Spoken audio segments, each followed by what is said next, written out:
مانع ذهنی سوم، عدم تمرکز و شلوغی ذهن. زمانی که چند تا چیز مختلف یاد گرفتیم یا کلی اطلاعات وارد ذهنمون کردیم، هر چیزی یاد گرفتیم بدون استفاده رفتیم شاخه بعدی، حالا تمرکز نداریم، نمیدونیم با این همه اطلاعات و مهارت مختلف باید چیکار کنیم و چطور از اینها استفاده کنیم.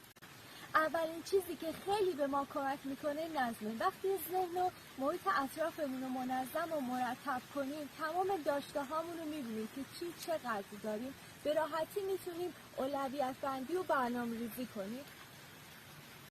چیزی که خیلی ساده به نظر میرسه ولی واقعا کمک کننده است اینکه اهداف و برنامه رو روی کاغذ یادداشت کنیم. وقتی یادداشت میکنیم انگار یه نیروی به ما میگه واقعا شدنیه. اگر این چند حرکت رو انجام بدید میتونید به دستش بیارید. پس اهدافمون رو یادداشت کنیم، هدف هفتگی، ماهانه، سالانه، 5 ساله و 10 ساله در نظر بگیریم.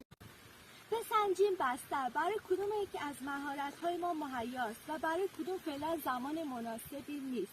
به ترتیب اولویت بندی کنیم. اینطوری یکی یکی از توانایی هامون استفاده می‌کنیم. به درآمد و نتیجه می‌رسیم، میریم بعدی.